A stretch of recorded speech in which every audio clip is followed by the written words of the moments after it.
Are you the type of photographer who thinks correcting your white balance and then pushing up the saturation slider is adding color to your photo? I know a lot of you are.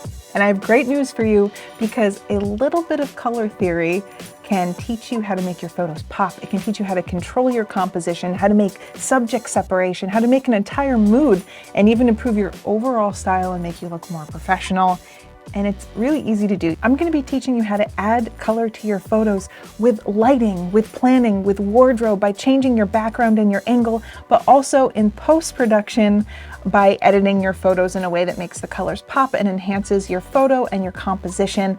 But first, I have to teach you a little bit about color theory. Before we jump into that, I want to take a moment to thank our sponsor, Squarespace. If you care about the way your photos look, you probably care about the way your website looks and where you share your photos. And I don't know about you, but I don't hire anybody who doesn't have a website. So if you want to look professional, you want your photos to look great, and you want a 14-day free trial, go to squarespace.com/Chelsea.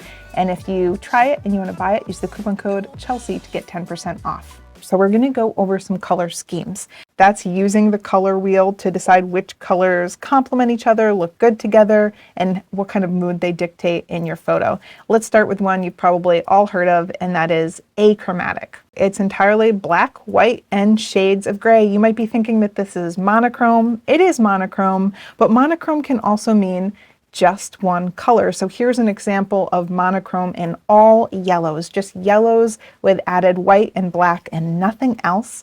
And you can see here in the color wheel, it's all in line with the yellow part of the color wheel, and it's just one color. This is a very literal interpretation. I took this one photo and I'm editing it in a very literal way to make sure that my demonstrations are clear. You can see that achromatic without color is really accentuating the lines, the toning, the shadow, and the composition of the photo.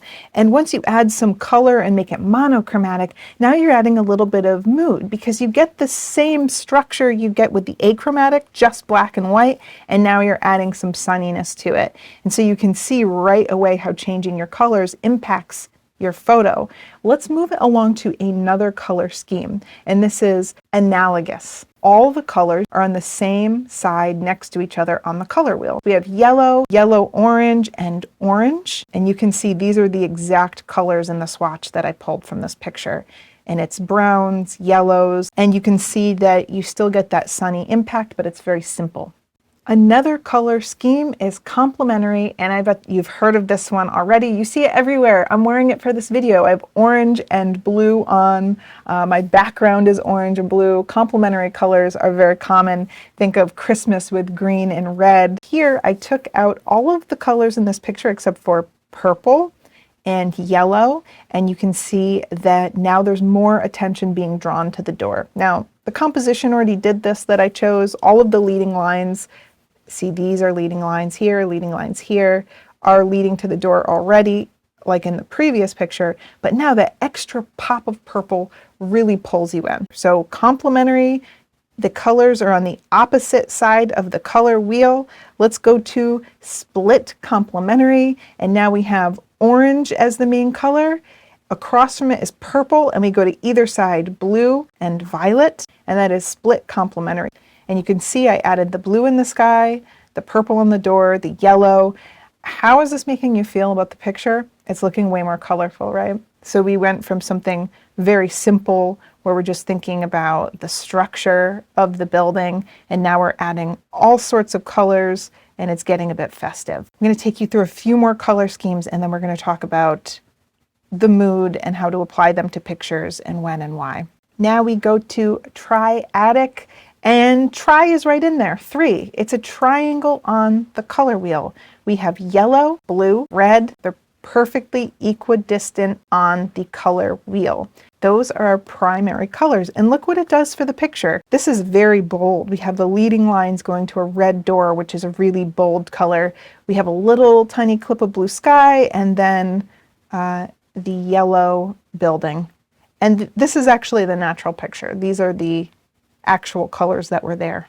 This is the last one, and it is tetradic. You have your main color here, which is yellow, orange, violet, and blue, and then they're each across from each other on the color wheel. This is a very colorful scheme, right? It's becoming more about the color. This building was colorful in real life, so this is actually not too far from what this area felt like, but this starts to take on kind of a childish theme because these are all highly saturated colors. It kind of reminds you of a playroom or something. And this wouldn't typically be my style. I would prefer something more subdued. But if you're looking for something really energetic and fun, you might go for a tetradic scheme. I want to go back to one more, triadic. So here we have yellow, blue, and red. You can take one leg off and do triadic without the red. And now you've simplified it a little bit. I show you this example because these aren't all literal. When you're going through your photos, if you're looking for complementary colors, it doesn't have to be the exact literal colors. Or if you're looking at tetradic, you don't have to use all 4 colors. You don't have to have every color being super intense. You can make some of them more toned down and neutral and others bright. These are just very literal examples of these different color schemes. How you use them, you can kind of play around with them and find your own style. So let's look at an example. And from what you've learned, maybe you can tell what color scheme this is. The colors that I'm seeing are blue in the headband, like a yellowy orange in the outfit, and a red tone in the lips. You may recognize this. This is the girl with the pearl earring. We recreated it with my daughter, and she was very patient to sit and get it like this. So let's take a look at this color scheme. And I pulled all of the colors so that you could see a great example of a triadic color scheme. It's 3 colors, but they're more tamed down like I was talking about. This isn't a bright yellow. It's more of a grainy, weedy yellow, so it's not popping out, it's not loud. And then the blue, of course, it's not just a bright primary blue. It's got different hues to it. The fabric is kind of rich, so it's not as literal as what I was showing you in the other examples. And then the red on the lips is not a bright red, it's more of a pink. But the color scheme is very much there, and it makes the photo look lively and young and youthful, but still soft and elegant and beautiful. And I changed this photo up a little bit just to show you what it would look like if different choices were made. If this were a very cool color scheme with purple lips and blue jacket, blue everything, it looks a little more sad, solemn, washed out, a little less youthful. And if we went black and white, it becomes more about the form than the colors, obviously. Now that we've talked a little bit about the schemes of colors, let's go on to how to use color. The first thing I want to cover is mood. I took this picture in Maine and it's pretty moody. It was a moody day. It was overcast, it was rainy. Why fight it? I'm not going to try to make it look like a sunny day. I wanted to lean into it a little bit, so I cooled off all of the tones. There are a lot of blues in there, but in the foreground, I enhanced the colors on the rocks to make them kind of like pinky, orange, taupe color, and that complements the blue really well. I would say it's kind of close to like the triadic color scheme we looked at with the yellow leg cut off. I want to change this photo a little bit so you see what it could have looked like in achromatic, only black and white, and it becomes more about the form, but I think it loses the mood a little bit. You kind of can't tell that it's rainy. It doesn't look like that solemn overcast day that I was experiencing. If I take out the pink tones and make it blue completely, now it kind of looks like a nighttime scene, and I'm still not getting as much of a rainy day feel as this. This looks like a night scene because when we're looking at things at night, your vision actually gets rid of color. You don't see color at night. And that's why whenever you see a night scene in a movie, there's still light around. They just make everything cool because we actually perceive things as cooler when there's less light. And so you can use color to kind of play tricks with the brain. We know we don't see color at night. Add blue to your picture or your painting, and suddenly it could look like a night scene. Let's look for mood again. Here is a self-portrait I took. It's called Everyone's a Critic, and I wanted to use very bright colors. I had this pink background to match the pink bubble that I'm blowing, and then the only other color is green. It's kind of like a red and green. It's pretty much complementary. It's also bright and vibrant and feels really high energy. If we take it to achromatic, it becomes a little bit more sad. I think you're focusing on this point more at the hands pointing at this bubble. It seems a little more menacing. And if we take it to weird colors, like I cooled off the background, this looks more creepy. And so you can really change the mood of your photo by changing the colors. I want to link these concepts of like mood and storytelling. This is a photo that we took for one of our covers of our training series, and I wanted a sci-fi look to it. So I not only wore a silver top, but I wanted these colors blue and like a pink color. And it reminds me of sci-fi because I feel like sci-fi movies are always filmed at night, and you're getting the neon lights from the open sign shining on people's faces on a rainy day, and there's blue backgrounds and everything's really cool with these neon lights and things. And to me, this gave it a futuristic look. I thought it was really interesting that as soon as I took this photo to black and white, suddenly this looks more like a traditional glamour shot. Very different feeling. The next thing I want to talk about is some composition, how it can change the composition.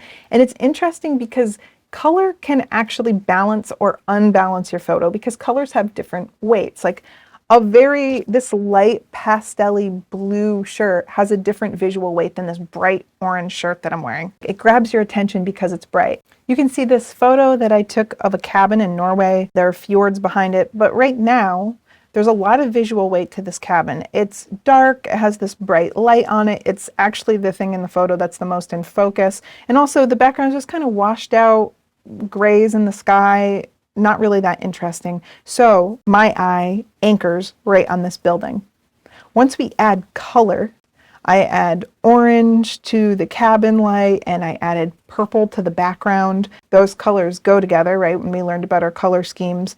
But also this bright purple has more visual weight than just a gray. And now suddenly we're seeing more balance. My eye is moving around this photo a little bit more. I look at the cabin, of course, but then I look at what the cabin is overlooking, and it's this beautiful scene. We have this highlight that has some visual weight, these the fjords, the mountain looking things that anchor the photo because they're so dark, and then these beautiful purples that bring your eye around the scene. And then to go back to mood, this looks like a nighttime sunset. If I were to change the colors, this looks more like dawn, like you're waking up, right? We have these brighter daylight colors. It feels like the night is ending and the morning is happening. So you can use color to tell a story. You can use color to balance your composition. It's really powerful. So like I said at the beginning, you don't just slide that saturation slider. There's a lot to think about. And this is so much fun because you can go back and edit old photos now, or you can take new photos with this in mind. Before I talk about the next thing, which is subject separation, really powerful, easy way to use color, I want to take a moment to talk about our sponsor, Squarespace,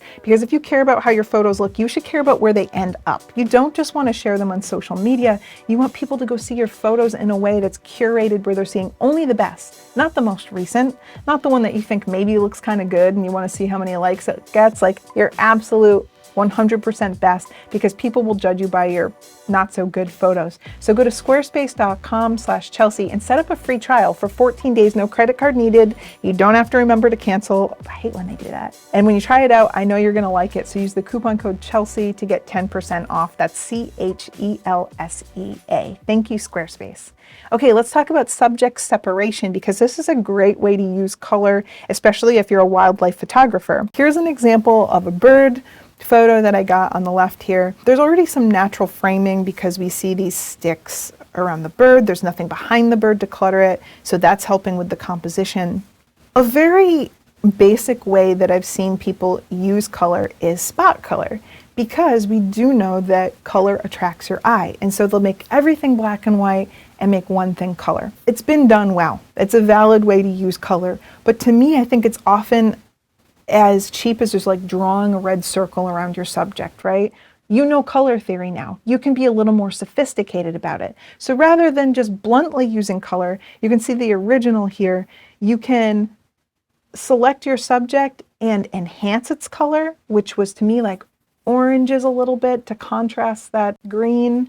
And I brought them out and I made the bird a little bit warmer and then made the background a little bit cooler, a little bit greener. This is a very subtle edit that's utilizing what I know about color theory, and that's that green and orange look good together. We're enhancing the difference. And now just a little bit of a pop, it stands out a little bit more. So now that you know what color does for your pictures, I want to tell you how to add color while taking pictures before you get to post-processing. So the first thing you need to do is consider time, which we already do, right? Photographers are always chasing light, always chasing the golden hour or the blue hour or sunrise, because that's when colors are really rich and beautiful and warm. And so you can see here at the sunset shoot, I got this beautiful warm sunset and it's splashing orange and yellow light on the rocks, but I still have blue sky, and we have that blue and yellow and purple and yellow, you know, complementary colors, colors that work well together, and it's giving it contrast and interest and richness, and it's really pretty. So if you want beautiful colors, you're shooting at sunset.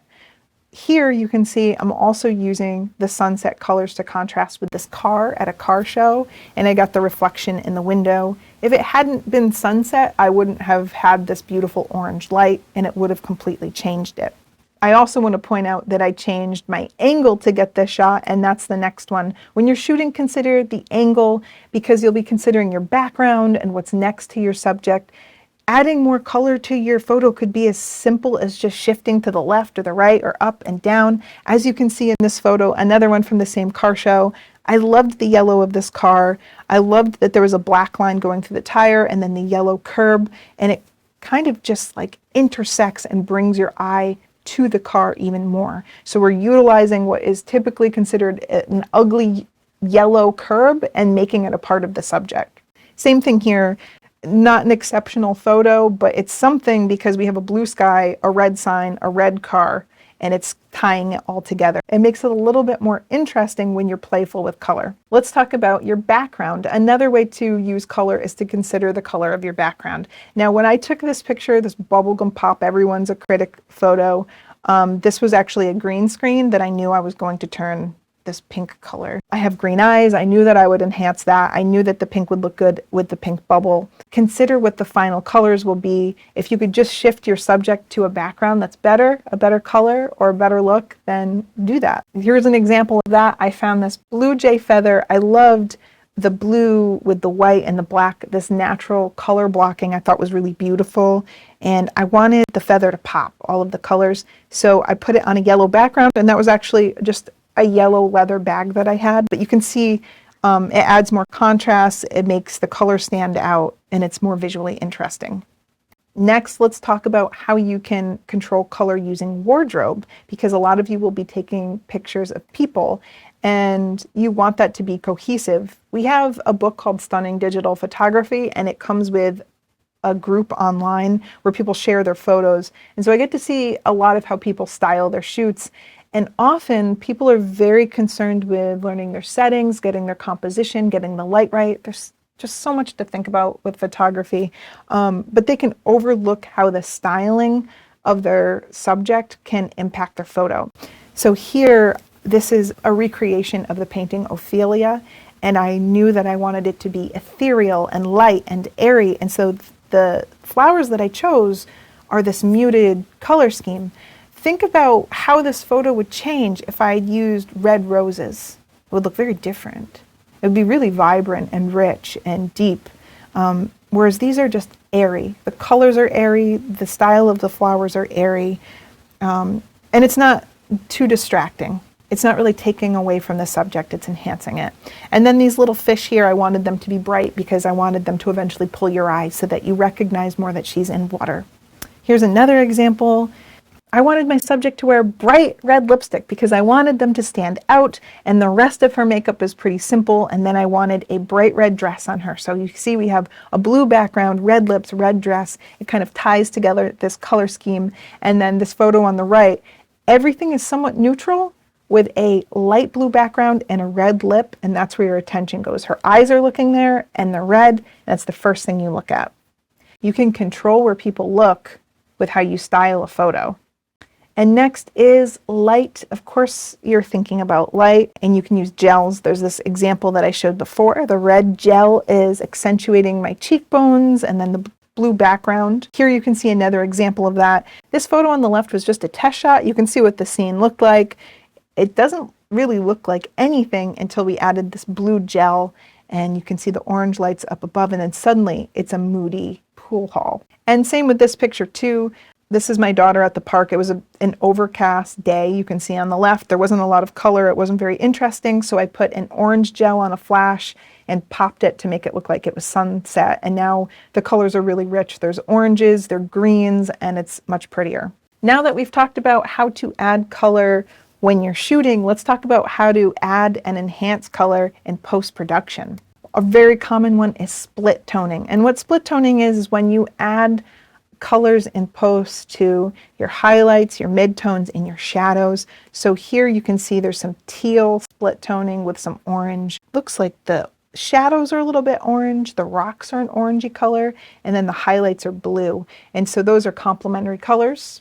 I just want to show you the concept of split toning. It will look different depending on the editing app you're using, but this is what it looks like in Lightroom. You go into the Develop module and scroll down until you get to color grading.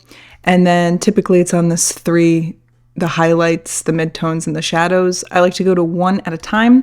So we'll go to shadows first, and the rocks are in the shadows, so we can play around and see what it will change. And I already know going into this, I want kind of a complementary color scheme. So I'm going to do warm rocks and a cool sky. So an orangey color and then a bluish teal sky. So let's try to do that. And I'll drag it towards the warm color. You can be as dramatic or as subtle as you like. I'm going to go somewhere in between, something a little bit natural. And then I'll go into the highlights and I'm going to make those enhance the coolness of the sky, make it a little bit teal to add some mood. And you can up the luminance with this slider or blend the colors a little more. And then let me just show you a before and after, and you can see what a subtle color change does. It's already bringing out the contrast between the rocks and the sky. Of course, I'd add I would change the lighting a little bit. I'd bring up some highlights, but I'm just showing you the colors. You don't have to totally change the colors. You can also just enhance them. And so here's the bird that I was talking about, naturally enhancing the red and orange tones in the bird and enhancing the greeny blue tones in the background. I'll quickly show you what I do in Lightroom just to give you an idea of how to change your pictures. In this example, I'm going to use masking to bring out the natural warmth of the bird and the coolness of the background. And in Lightroom, I go here to my masking tool, select subject, and I'm going to bring up the exposure too, just so you can see it better. And I'll bring up the warmth, nothing too extreme. I'm not going to go mashing my slider all the way up, but just a bit to bring out the warmth. Pop these highlights a little bit.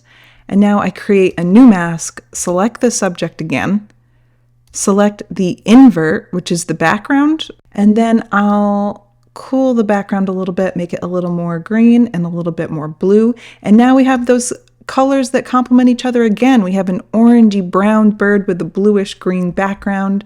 And let's see how it brings out our subject.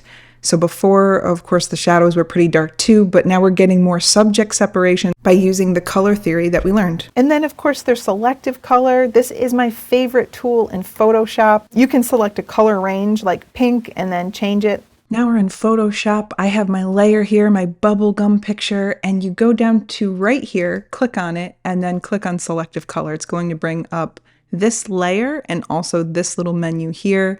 And you can select the colors that you're going to change. I typically start in black and work my way up to the colors, but I'm going straight to magenta here because I know that's the most prominent color in this photo.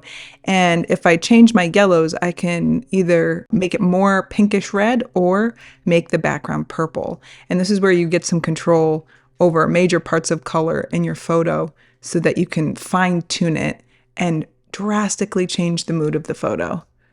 So we had a pink background and now we have purple, and now we have more of an analogous color scheme because it's pink on purple. If you want to learn more things like this that are more about composition and the art of photography, we have an entire series too called The Art and Science of Photography and an entire book on composition and lighting and things like that. So check them out in the description down below. And of course, please check out our sponsor, Squarespace. If you want your own website, it's so easy to do.